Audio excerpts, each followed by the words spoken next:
जय श्री कृष्ण। राधे राधे दोस्तों, आज मैं आप लोगों को लड्डू गोपाल की एक ऐसी सत्य लीला कथा सुनाऊंगी जिसे सुनकर आप सभी का मन लड्डू गोपाल के लिए व्याकुल हो जाएगा।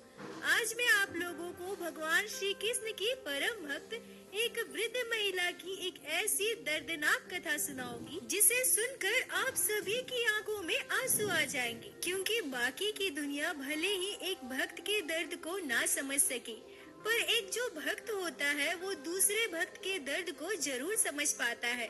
और अगर आप लोग इस वीडियो को देख रहे हो तो मुझे पता है कि आप सभी के मन में हमारे लड्डू गोपाल के लिए अपार श्रद्धा और भक्ति का भाव है। आप सभी उस बूढ़ी मैया के दर्द को जरूर समझ पाओगे और यकीन मानिए दोस्तों, आप इस सत्य लीला कथा को पूरी सुनने के बाद अपनी आंखों के आंसू को नहीं रोक पाओगे। आप सभी का मन आपके अपने लड्डू गोपाल के लिए तड़प उठेगा। आप अपने लड्डू गोपाल से और भी ज्यादा प्रेम करने लगोगे। तो वीडियो को पूरा अवश्य देखिएगा। दोस्तों, अभी कुछ दिनों पहले मुझे इंस्टाग्राम पे बिहार से हमारे एक सब्सक्राइबर गीता जी ने कांटेक्ट किया और उन्होंने हमारे साथ यह लीला कथा शेयर की। गीता जी कहती है कि मैं आपके चैनल पर प्रत्येक दिन लड्डू गोपाल की लीला कथाएं सुनते रहती हूँ। मुझे बहुत अच्छा लगता है। सारी लीला कथाएं मेरे दिल को स्पर्श करती है। हमारे गांव में एक वृद्ध महिला जो भगवान श्री कृष्ण श्री लड्डू गोपाल की परम भक्त थी। उनके साथ बहुत बुरा हुआ था, बहुत गलत हुआ था। उनके दुख को आज भी जब मैं याद करती हूँ तो मुझे बहुत बुरा लगता है। इसलिए मैंने सोचा कि क्यों ना मैं यह लीला कथा आपके चैनल के माध्यम से बाकी सभी के साथ शेयर करूं। गीता जी कहती हैं कि मेरी शादी को लगभग 16 साल हो गए हैं। मेरा मायका और ससुराल दोनों बिहार में ही है। शादी के बाद जब मैं अपने ससुराल आई तब मैंने देखा कि हमारे घर से थोड़ी दूर पर एक महिला अकेली रहा करती है। उनके घर पर 3 गाय थी। वह महिला गाय का दूध बेचा करती थी। मेरे हस्बैंड, मेरे देवर, मेरे ननद सभी उन्हें मोती काकी कहकर बुलाते थे, इसलिए मैं भी उन्हें मोती काकी कहकर बुलाने लगी। वो हमारे घर प्रत्येक दिन दूध देने आया करती थी। सुबह सुबह 7 बजे वो हमारे घर आ जाती थी। एक दिन जब वो दूध देने हमारे घर आई तब मेरे सासू माँ किसी काम से बाहर गई थी और उस समय मैं चाय पी रही थी। मैं उनसे कहती हूँ कि मोती काकी आप चाय पियोगी, मैं लेकर आऊँ। तभी वो मुझसे कहती है कि नहीं बहू, अभी मैं चाय नहीं पी सकती। अभी मुझे लड्डू गोपाल को स्नान करवाना है, उनका श्रृंगार करना है, उनके लिए भोग भी बनाना है। देखो ना, सुबह सुबह सबके घर दूध देने में मुझे कितना देर हो जाता है। गीता जी कहती है कि मुझे लड्डू गोपाल के बारे में तो पता था, पर मैंने कभी भी लड्डू गोपाल की सेवा होते नहीं देखा था। मैंने बस यह सुना था कि लड्डू गोपाल को घर में विराजित करके उनकी सेवा की जाती है। मैं आश्चर्य होकर मोती काकी से पूछने लगी कि काकी आप लड्डू गोपाल की सेवा करती हैं? मोती काकी मुस्कुराते हुए मुझसे कहती है कि तुम्हें पता नहीं है क्या? मैंने उनसे कहा कि नहीं काकी, मुझे कैसे पता होगा, आपने कभी मुझे बताया है क्या?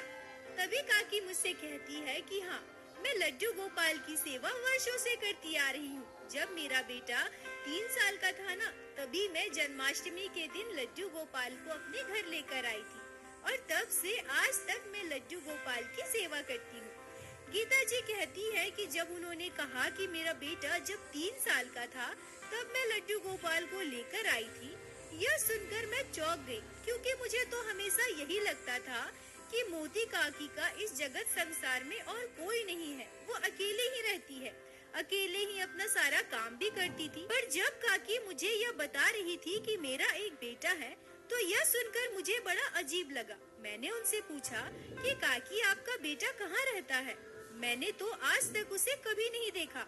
मोती काकी मुझसे कहती है कि अरे बेटा, तुम्हारी तो अभी अभी शादी हुई है ना, तुमको ज्यादा समय यहाँ आए हुए कहाँ हुआ है? मेरा बेटा तो 4-5 साल में एक बार मुझसे मिलने घर आता है, फिर तुम उसे कैसे देखोगी? मैं चाची से पूछती हूँ कि चाची, आपका बेटा 4-5 साल में घर आता है, मतलब वो कहाँ रहता है? काफी दूर रहते हैं क्या वो? मेरी बात सुनकर मोती काकी की आंखें नम हो गई। मुझे यह देखकर बहुत बुरा लगा। मुझे लगा कि कहीं मैंने कोई गलत सवाल तो नहीं पूछ लिया जिससे काकी इतना दुखी हो गई। मैंने पहले काकी से क्षमा मांगी। मैंने उनसे कहा कि काकी, मुझसे गलती हो गई, मुझे माफ कर दीजिए। मुझे नहीं पता था कि आपके बेटे के बारे में पूछने पर आपको परेशानी होगी, आपको दुख होगा। अब से मैं कभी कुछ नहीं पूछूंगी। तभी काकी मुझसे कहती है कि नहीं नहीं बहू, ऐसा बिल्कुल नहीं है। वो क्या है ना, मुझे अपने बेटे की याद आ गई। वो दूसरे शहर में रहता है, बैंगलोर में, वहीं जॉब करता है। उसकी शादी भी हो गई है, उसका एक बच्चा भी है। वो अपने पत्नी और बच्चे के साथ वहीं रहता है। जब मोती काकी मुझे ये सारी बातें बता रही थी तो उनकी आंखें नम थी। वो अपनी आंखों के आंसू को रोकना चाहती थी। मुझे अपने आप पर शर्मिंदा महसूस होने लगा कि मैंने काकी से ये सारी बात पूछी ही क्यों। खैर, मैं चाची जी से और कुछ पूछना उचित नहीं समझी। मैं तुरंत बात को बदलते हुए कहती हूँ कि चाची, आप बताओ ना, लड्डू गोपाल की सेवा कैसे करती हैं? तभी मोती चाची मुझे लड्डू गोपाल की सेवा से जुड़ी कई बातें बताने लगी। मुझे उनकी बातें सुनकर एक अलग ही खुशी मिल रही थी और सबसे ज्यादा प्रसन्नता तो मुझे यह देखकर हो रहा था कि जब काकी मुझे लड्डू गोपाल के बारे में बता रही थी तो उनके चेहरे पर एक मुस्कान था। मैं मन ही मन सोचने लगी कि अभी जब काकी अपने बेटे के बारे में बता रही थी तो वो कितना दुखी हो रही थी, और अभी जब लड्डू गोपाल के बारे में बता रही हैं तो वो कितनी प्रसन्न है।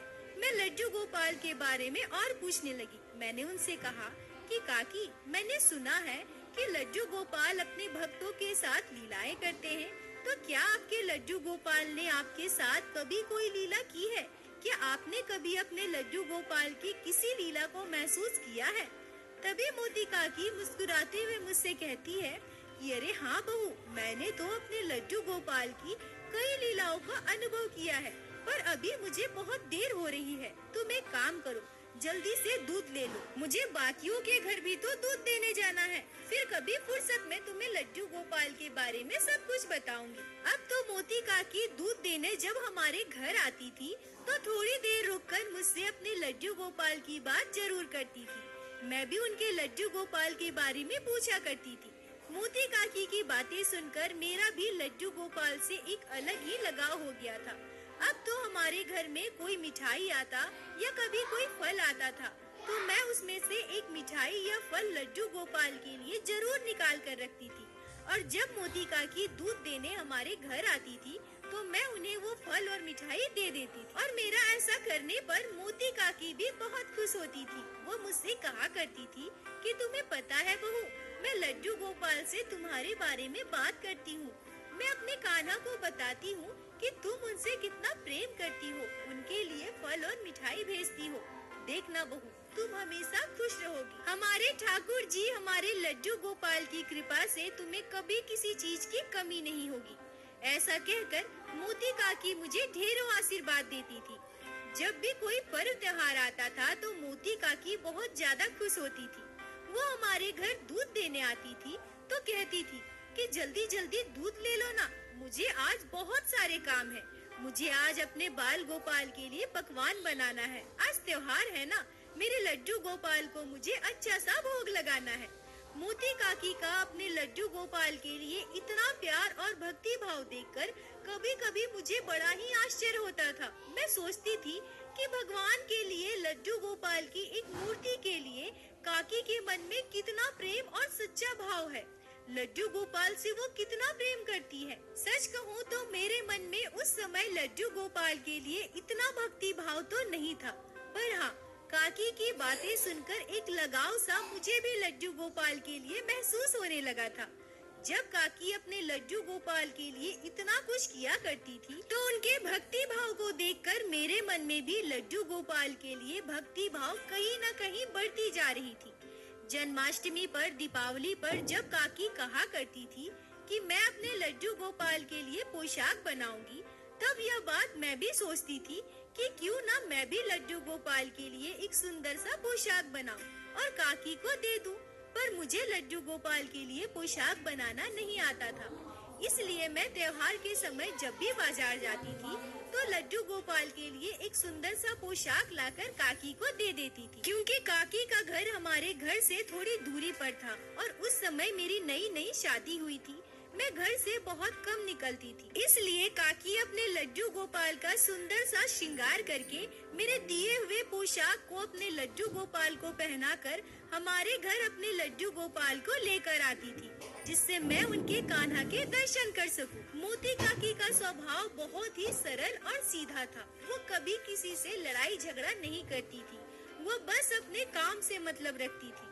सुबह उठकर सबके घर दूध देकर आती थी और दिन भर अपने लड्डू गोपाल के साथ ही समय व्यतीत करती थी। एक दिन मेरे मन में यह बात आई कि काकी यहाँ अकेले रहती हैं और उनका बेटा बहू बाहर रहते हैं। काकी की उम्र तो बहुत ज्यादा हो रही है। कुछ दिन के बाद भगवान न करे अगर वह अपने काम करने में असमर्थ हो जाए, फिर उनकी सेवा कौन करेगा? उनका बेटा उन्हें अपने साथ क्यों नहीं लेकर जाता? यह सवाल मेरे मन में बार बार आ रहा था। मुझे बहुत दुख होने लगा। मैंने इस बारे में अपनी सासू माँ से बात की। तभी मेरी सासू माँ मुझसे कहती है कि बहू, तुम्हें पता है इनकी बहू बिल्कुल भी अच्छी नहीं है। वो अपने सासू माँ को देखना तक नहीं चाहती। शादी के बाद कुछ दिनों तक वो यहीं रही थी। वो हमेशा अपने सासू माँ से लड़ते रहती थी। कभी भी अपने सासू माँ को अपने हाथों से बनाकर खाना नहीं खिलाई है। तुम्हें पता है मोती दीदी का बेटा बहुत अच्छा था, पर जब से उसकी शादी हुई है वो बिल्कुल बदल गया है। मोती दीदी के पति बहुत पहले ही मर चुके हैं। मोती दीदी ने बहुत मुश्किलों से अपने बेटे को इंजीनियरिंग करवाया है और जब उसका जॉब लगा था ना, तो मोती दीदी ने गांव के मंदिर में पूजा करवाई थी। सबके घर में लड्डू बांटे थे। पर देखो ना बहू, इसी को कहते हैं किस्मत। आज वही बेटा अपने माँ को यहाँ अकेले छोड़कर अपने बीवी बच्चों के साथ बाहर रहता है। गीता जी कहती है कि जब मुझे मोती काकी के बारे में यह बातें पता चली तो मुझे उनके लिए काफी बुरा लगने लगा। ऐसे ही दिन बीतने लगे। मेरी शादी को लगभग 3 साल हो गए थे। एक दिन जब मोती काकी हमारे घर दूध देने आती है, तब वह खुशी खुशी मेरी सासू माँ को आवाज लगाने लगती है। मेरी सासू माँ अपने कमरे से बाहर आती है और पूछती है कि क्या बात है दीदी, आज बड़ी खुश लग रही है, कोई बात है क्या? तभी वह कहती है कि तुम्हें पता है मेरा बेटा बहू मेरा पोता बैंगलोर से आ रहा है। कितने साल हो गए हैं मैंने अपने बेटे को अपने पोते को नहीं देखा है। आज मैं बहुत खुश हूँ। मेरी सासू माँ उनसे कहती है कि अरे वाह, ये तो बहुत खुशी की बात है। आज तो आप अच्छे अच्छे पकवान बनाओगे ना अपने बेटे बहू के लिए। तभी मोती काकी कहती है कि हाँ हाँ, चलो चलो जल्दी जल्दी दूध ले लो, अभी मुझे घर पर बहुत सारे काम है। यह कहकर मोती काकी जल्दी जल्दी दूध देकर अपने घर चली जाती है।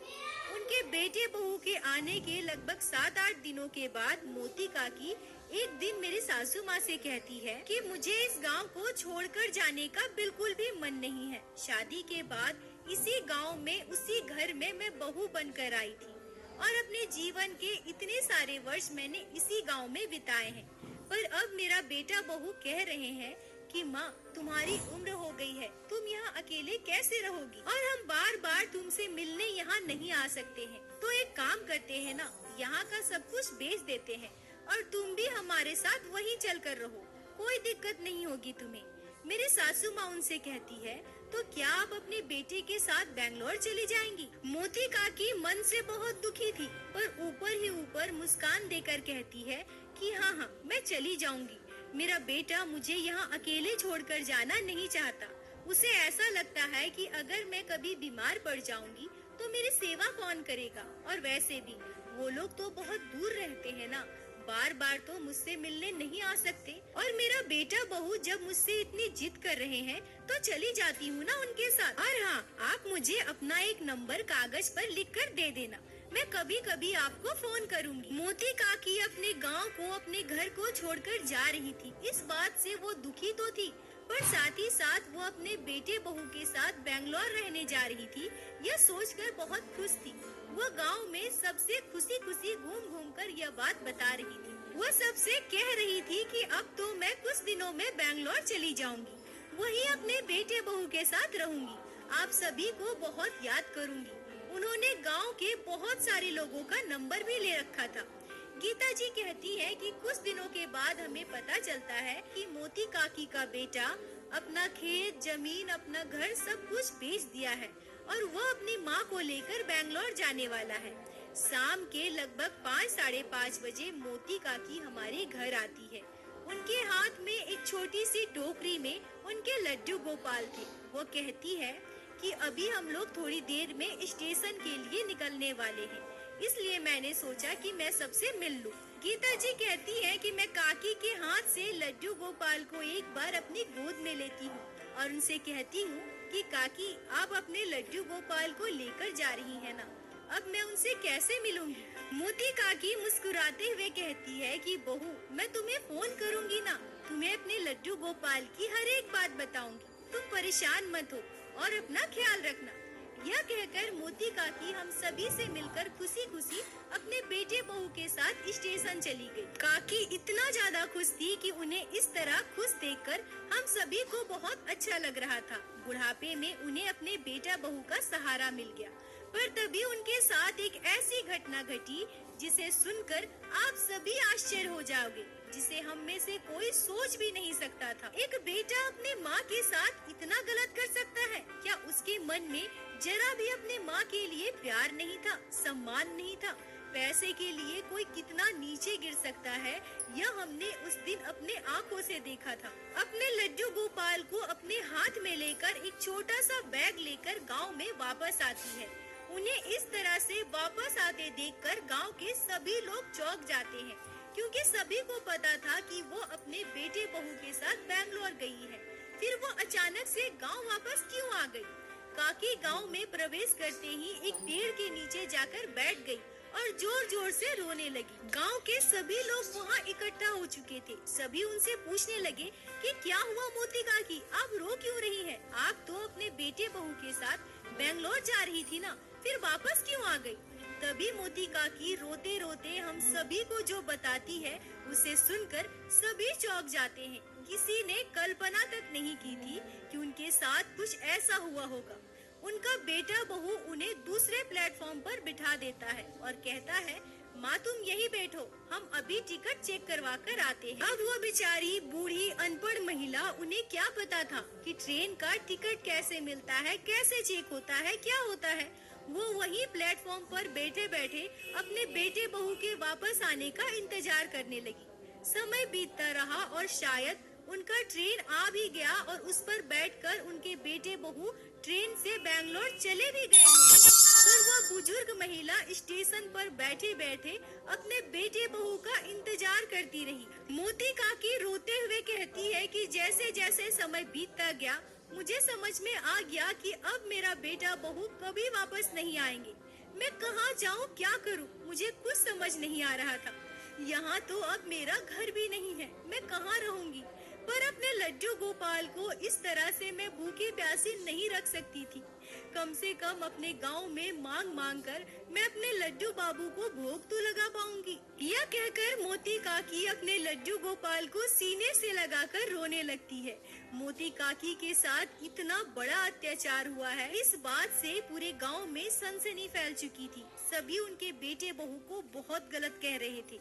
उनको फोन करने की कोशिश भी की गई, पर उनका नंबर स्विच ऑफ आ रहा था। शायद बाद में उन्होंने अपना नंबर भी बदल दिया होगा, क्योंकि उसके बाद कभी किसी से उनका कोई कांटेक्ट नहीं हुआ। गांव में सभी को पता था कि मोती काकी भगवान श्री कृष्ण की परम भक्त है, लड्डू गोपाल की सेवा करती है। इसलिए सबने मिलकर यह निश्चय किया कि हमारे गांव में जो भगवान विष्णु का मंदिर है, वही एक छोटा सा कमरा बना है, जिसका इस्तेमाल हमारे गांव के किसी उत्सव में भंडारे का सामान रखने के लिए किया जाता है। उस कमरे को मोती काकी को रहने के लिए दे दिया गया। मोती काकी अपने लड्डू गोपाल को सीने से लगाकर जोर जोर से रोने लगी और अपने कान्हा से कहने लगी, हे मेरे लड्डू गोपाल, अब मैं क्या करूँगी? पहले मेरे पास 3 गाय था, खाने पीने को कोई कमी नहीं थी। मैं तुम्हें प्रतिदिन दूध, माखन, खीर का भोग लगाती थी, पर अब मैं तुम्हें क्या भोग लगाऊंगी? गांव वाले कितने अच्छे हैं, मुझे मेरे कान्हा के साथ रहने के लिए एक छत दिया। हे मेरे लड्डू गोपाल, हे मेरे मुरलीधर, इन सभी पर अपनी कृपा दृष्टि बनाए रखना। अब मोती काकी उसी मंदिर के कमरे में अपने लड्डू गोपाल के साथ रहने लगी। वो मंदिर की साफ सफाई करती, फूल तोड़ कर लाती, पंडित जी की पूजा में मदद किया करती। मंदिर में जो भी चढ़ावा चढ़ता था उसमें से कुछ पैसे पंडित जी मोती काकी को दे देते थे और साथ ही साथ फल मिठाई भी देते थे, जिससे उनका गुजारा अच्छे से चल जाता था। पर मोती काकी के साथ उनके कान्हा ने एक ऐसा चमत्कार किया, एक ऐसी अद्भुत लीला की जिसे सुनकर आप सभी के रोंगटे खड़े हो जाएंगे। हमारे पास के गांव में भागवत पाठ होने वाला था। मोती काकी ने पंडित जी से पहले ही कह रखा था कि मैं भागवत पाठ सुनने जाऊंगी तो 9 दिनों तक उसी गांव में रहूंगी, क्योंकि बार बार उतना दूर से आना जाना मेरे लिए संभव नहीं है। तो इन 9 दिनों तक आप मंदिर का ध्यान रख लेना। पंडित जी ने भी कह दिया कि हाँ ठीक है, क्योंकि बुजुर्ग महिला थी, बार बार उतने दूर जाना आना करना उनके लिए संभव नहीं था। दरअसल जिस कमरे में मोती काकी रहती थी उसके 2 दरवाजे थे, एक मंदिर की तरफ खुलता था और दूसरा मंदिर के पीछे तरफ खुलता था। मोती काकी कभी कभी ऐसा भी करती थी कि दरवाजे को अंदर से बंद करके पीछे वाले दरवाजे से बाहर जाया करती थी। जिस दिन भागवत पाठ का पहला दिन था, उस दिन पंडित जी जब मंदिर पहुँचे तो उन्होंने देखा कि दरवाजा अंदर से बंद है। वो सोचने लगे कि मोती काकी शायद पीछे वाले दरवाजे से भागवत पाठ सुनने दूसरे गांव चली गई होगी। अब पंडित जी ने इस बात पर ज्यादा ध्यान नहीं दिया। ऐसे ही 7 दिन बीत गए। 8वें दिन हमारे गांव का कोई उस मंदिर में पूजा करवाने गया था। तब वह पंडित जी से पूछता है कि पंडित जी, मोती काकी कहाँ है? बहुत दिनों से वो दिखाई नहीं दे रही है। तभी पंडित जी कहते हैं कि वो तो शायद भागवत सुनने दूसरे गांव गई है ना। आज 8 दिन हो गए हैं, तब से वो वहीं है। तभी वो आदमी कहता है कि उनका दरवाजा तो अंदर से बंद है ना, फिर वो किधर से गई? पंडित जी कहते हैं कि वो तो पीछे के दरवाजे से भी जाती है, पीछे के दरवाजे से गई होगी। तभी वो आदमी जो कहता है उसे सुनकर पंडित जी के होश उड़ जाते हैं। वो कहता है कि ऐसा कैसे हो सकता है, मैं तो उसी रास्ते से आया हूँ ना, दरवाजा उधर से भी बंद है, तभी तो मैं आपसे पूछ रहा हूँ। यह बात सुनकर पंडित जी घबरा जाते हैं। पूरे गांव में यह बात फैल जाती है कि 8 दिनों से मोती काकी अपने कमरे से बाहर नहीं आई है। सभी मंदिर के पास पहुंचते हैं, दरवाजा खुलवाने की बहुत कोशिश करते हैं, दरवाजे पर जोर जोर से धक्का देते हैं, पर अंदर से कोई आवाज नहीं आ रही थी। तभी सबने यह तय किया कि दरवाजे को तोड़ना पड़ेगा।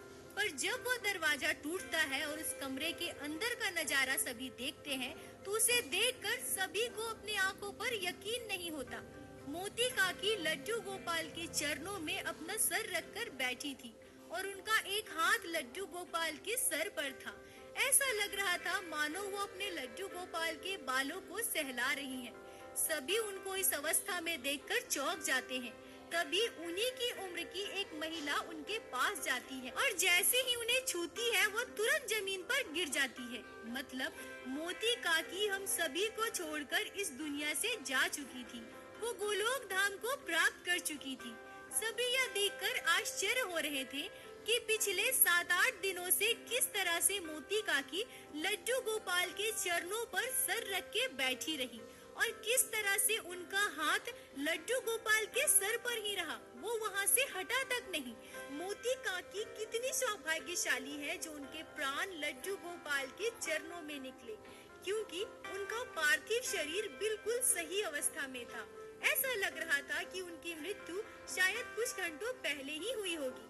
पर लगातार पिछले 7-8 दिनों तक बिना कुछ खाए पिए मोती काकी इस अवस्था में लड्डू गोपाल के चरणों में बैठी रही। अगर वह 7 दिनों से बीमार थी तो वह दरवाजा खोलकर बाहर निकल सकती थी, तो उनके प्राण आज ऐसे नहीं निकलते। भगवान की लीला देखिए, लड्डू गोपाल का चमत्कार देखिए। उनके पार्थिव शरीर को कोई क्षति न पहुँचे, इसलिए लड्डू गोपाल ने सभी तक यह बात पहुँचा दी। शायद लड्डू गोपाल की भी यही इच्छा रही होगी कि मोती काकी के प्राण उनके चरणों में ही निकले, नहीं तो पिछले 7 दिनों तक किसी की नजर उस दरवाजे पर नहीं पड़ी और आज ही मोती काकी की मृत्यु हुई और आज ही किसी की नजर उस दरवाजे पर कैसे पड़ सकती है। यह सब लड्डू गोपाल की लीला नहीं, लड्डू गोपाल की चमत्कार नहीं तो और क्या है। मोती काकी के लड्डू गोपाल को उसी नारायण के मंदिर में प्रतिष्ठित किया गया और अब वही लड्डू गोपाल की सेवा की जाती है।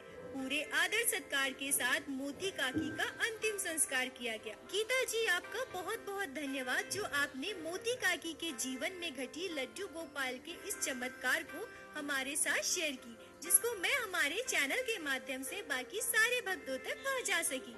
अपना साथ और प्यार ऐसे ही बनाए रखें। दोस्तों, हमारे जीवन में कभी कभी ऐसा समय भी आता है जब हमें ऐसा इंसान भी छोड़कर चला जाता है जिसके बारे में हम कभी सोच भी नहीं सकते कि वो इंसान हमें छोड़ देगा, हमारे साथ इतना बुरा करेगा। और इस बात का भी दोष हम किस्मत को देते हैं, उस इंसान को देते हैं, भगवान को देते हैं। पर दोस्तों, हमारे साथ किसी भी घटना का दोष हमें कभी भी भगवान को नहीं देना चाहिए, क्योंकि सब हमारे कर्मों का फल होता है। और अगर आपके साथ आपके ठाकुर जी हैं, आपके लड्डू गोपाल हैं, फिर आपको किसी भी परिस्थिति में घबराने की आवश्यकता नहीं है। वो कहते हैं ना, जिसका कोई नहीं होता उसका मुरली वाला होता है। बस आप अपने कर्म करते रहिए, भगवान की सेवा करते रहिए, भगवान की भक्ति करते रहिए। चिंता करना छोड़ दीजिए, क्योंकि आपकी चिंता तो आपके ठाकुर जी कर रहे हैं।